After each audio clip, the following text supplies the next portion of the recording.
Welcome class 8 in today's SSD class. Students, today we will discuss about some new key terms of history. Chapter 3rd, ruling the rural areas.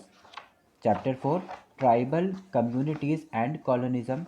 And chapter 7, craft and industries. So let's start.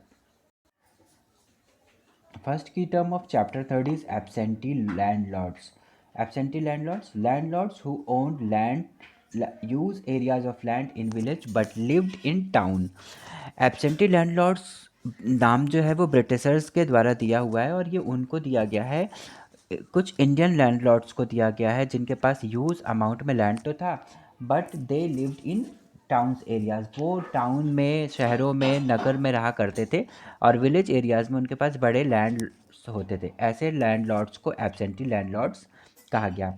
Second is Ijardari system, a system in which the right to collect revenue was given to the highest bidder. इजारदारी system Britishers के द्वारा introduce किया गया था और इस system में ये एक टैक्स कलेक्शन सिस्टम है जहाँ पर टैक्स कलेक्शन का जो दायित्व या रिस्पॉन्सिबिलिटी दी गई थी वो हाईएस्ट बिडर को दी गई थी कि वो सब जगह से टैक्स कलेक्ट करके, रेवेन्यू कलेक्ट करके ब्रिटिशर्स को डिपॉजिट करेगा, वहाँ पर जमा करेगा। Next is Mehalwari system. In this system, the revenue settlement was made for the entire village or महल। एक नया सिस्टम था टैक्स कलेक्ट करने का जिसमें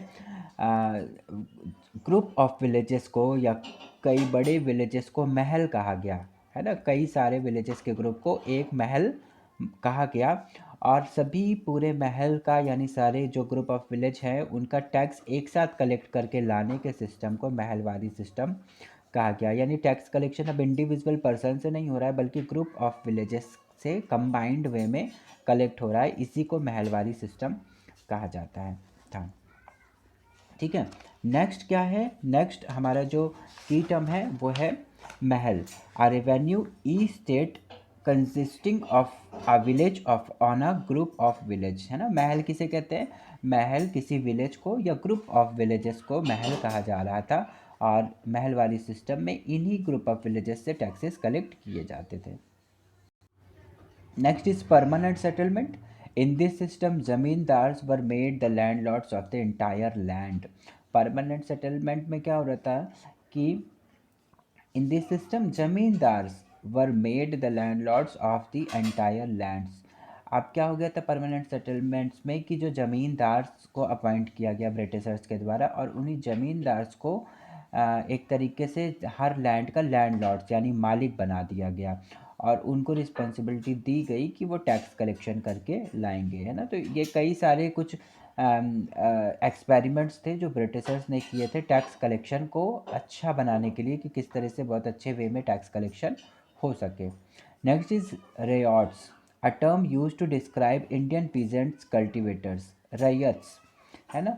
तो हमारे जो इंडियन पीजेंट्स थे उनको रैयत्स कहा जाता था। जो कुछ फार्मर्स थे, इंडियन फार्मर्स जो कि फार्मिंग कर रहे हैं, उनको ब्रिटिशर्स ने एक टर्म से यूज़ किया और वो टर्म था ryots. Next is ryotwari system. In this system the farmers directly paid the land revenue to the government. बाद में रैयतवारी सिस्टम को भी इंट्रोड्यूस किया गया जिसमें टैक्स कलेक्शन हो रहा था।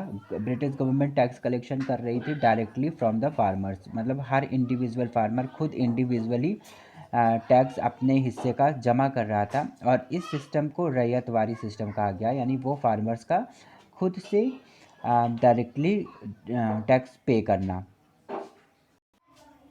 Next chapter is chapter 4। अब चैप्टर 4 समझते हैं। चैप्टर 4 का फर्स्ट टर्म है आदिवासीज, ट्राइबल पीपल, है ना। Tribal peoples who lived in forest are called Adivasis. वो सारे लोग ट्राइबल कम्युनिटीज़ जो कि फॉरेस्ट में रहते हैं, छिपे हुए एरियाज़ में, हिली एरियाज़ में, है ना, आइसोलेटेड एरियाज़ में रहते हैं, इनको हम आदिवासीज कहते हैं। जिनकी लाइवलीहुड फार्मिंग और कुछ नेचुरल चीज़ें उनको यूज़ करके वो बहुत सी चीज़ें बनाते हैं, हैंडमेड चीज़ें बनाते हैं, एनिमल रियरिंग करते हैं और कुछ इसी तरह के मेन ऑक्यूपेशंस उनके होते हैं। Next is Banjaras, a nomadic tribe of India. Banjaras क्या है? हमारे इंडिया में पाई जाने वाली एक तरह की नोमैडिक ट्राइब है। बेत बेगारी, फोर्स्ड वर्क विदाउट पेमेंट। बेत बेगारी क्या होती है? जब हम कोई भी काम फोर्सफुली किसी भी वर्कर से कराते हैं और उसका पे भी नहीं करते हैं, है ना, कई बार ऐसे एग्जांपल्स देखने को मिलते हैं ना, जहाँ पर हम लोग विदाउट पेमेंट, बिना पेमेंट के ज़बरदस्ती फोर्सफुली किसी से किसी भी तरीके का वर्क कराते हैं, इस सिस्टम को बेतबेगारी कहा जाता है। Next is Bhils, a tribe inhabiting the hills of west central areas या सेंट्रल इंडिया। हमारे इंडिया में पाई जाने वाली एक तरह की प्रजाति है, एक तरह की ट्राइबल कम्युनिटी है Bhil. Next dikus, all outsiders who belong to non tribal communities are called dikus. Dikus word जो था वो ट्राइबल्स ने ही यूज़ किया, हमारे जो आदिवासीज़ हैं, फॉरेस्ट में रहने वाले लोग, जिन ट्राइबल पीपल्स, उन्होंने ब्रिटिशर्स के लिए डीकूज वर्ड यूज़ किया। और डीकूज का मतलब होता था आउटसाइडर्स, कुछ ऐसे लोग जो बाहरी लोग हैं, जो कि नॉन ट्राइबल कम्युनिटीज़ हैं, जो कि ट्राइबल्स नहीं हैं, ऐसे लोगों को उन्होंने कहा डीकूज। Next is ethnic. Ethnic means connected with or belonging to a nation or people that shares a cultural tradition. ethnic का मतलब होता है कि एक ऐसी चीज़ जिसके थ्रू हम एक दूसरे के साथ कनेक्ट हों, या एक नेशन में रहने वाले लोग, जैसे बहुत सारी चीज़ें होती हैं, बहुत सारी सिमिलर चीज़ें हैं जो हमारे कंट्री में हम लोगों को जोड़ के रखती हैं, है ना, जो जिनको हम लोग शेयर करते हैं, एक तरह के हमारा कल्चरल ट्रेडिशन जो होता है उसी को हम इथनिक कहते हैं, जिनके द्वारा हम जुड़े हुए होते हैं, है ना। नेक्स्ट हूल, रिवॉल्ट बाय संथाल। संथाल्स जो एक है वो ट्राइबल कम्युनिटी है जिन्होंने ब्रिटिशर्स के अगेंस्ट रिवॉल्ट शुरू किया था, और उनके इस रिवॉल्ट को हूल कहा जाता है। Last of this chapter is ठेकेदार, a person who undertakes to provide labors materials to do a job। ठेकेदार क्या होता है? एक ऐसा पर्सन जो कि किसी भी काम को करने के लिए लेबर्स प्रोवाइड करने की रिस्पॉन्सिबिलिटी लेता है, मटेरियल्स भी प्रोवाइड कराने की रिस्पॉन्सिबिलिटी लेता है, कि वो हर तरह से उस वर्क को कंप्लीट करा देगा, ऐसे पर्सन को ठेकेदार कहा जाता है। Next chapter 7।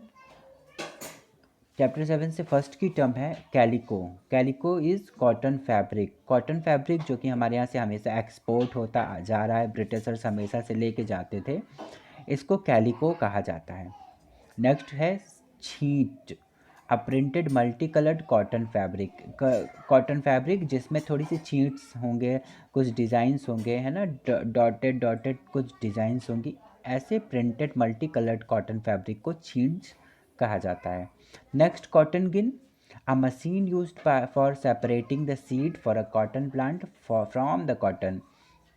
कॉटन गिन क्या होती है? एक तरह की मशीन होती है जो सेपरेट करती है कॉटन प्लांट से, जो मिलने वाले हमारे कॉटन होते हैं उसमें से सीड्स को अलग करने के, है ना, कि जो कॉटन हम सीड प्लांट से कलेक्ट करते हैं उसमें सीड्स भी होती हैं, और उसको हम डायरेक्टली यूज़ नहीं कर सकते फैब्रिक्स बनाने में, कॉटन क्लॉथ्स बनाने में, इसलिए हमें कॉटन गिन के हेल्प के साथ उससे सीड्स को सेपरेट करना पड़ता है ना, तो वो कॉटन गिन एक मशीन है।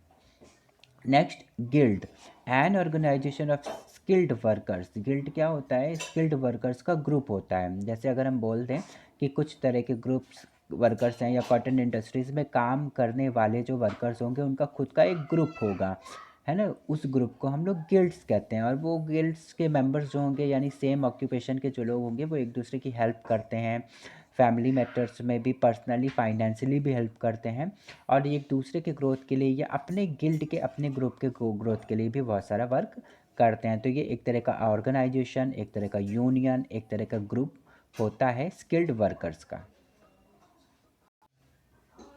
Next is industrial revolution. Industrial revolution क्या है? The series of industrial and technological changes in the late 18th century resulting in cheap and efficient mass production of goods.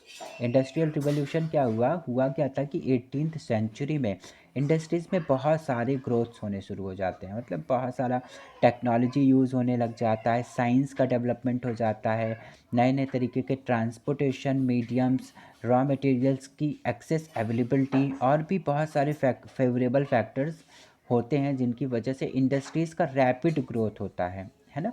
इसी रैपिड ग्रोथ को industrial revolution के नाम से जाना जाता है, जिसमें मास अमाउंट में, बहुत ज़्यादा अमाउंट में गुड्स को प्रोड्यूस भी किया जाता है और एक्सपोर्ट करके प्रॉफिट भी कमाया गया। Okay, next is karkhanas, a Persian word used for production factories. Karkhanas क्या है? कारखाना एक ऐसा वर्ड है जो कि पर्शियन लैंग्वेज का है, पर्शियन वर्ड है, जिसका मतलब होता है कि प्रोडक्शन प्रोडक्शन फैक्ट्रीज है ना, कहीं पर भी जहाँ पर भी कोई भी चीज़ को प्रोड्यूस किया जा रहा है, मैन्युफैक्चरिंग इंडस्ट्रीज़ को, इन्हीं को पर्शियन लैंग्वेज में कारखानास कहा जाता है। Clear? So students, today we have discussed all key terms of history chapter, और अभी हमारे नेक्स्ट क्लास में हम डिस्कस करेंगे about all book exercises, and if you have any query, any doubt regarding chapters that those are coming in our periodic second, you can ask, है ना, तुम कभी भी पूछ सकते हो मैसेजेस के थ्रू हमें, तुम अपने डाउट्स हमें सेंड कर सकते हो, and we can make a video जिसमें हम लोग डिस्कस करेंगे उन सारी प्रॉब्लम्स को, उन डाउट्स को जो तुम लोगों को हुए हैं। ओके, तो that's all. Now we will meet in our next class. Till then, take care and have a nice day.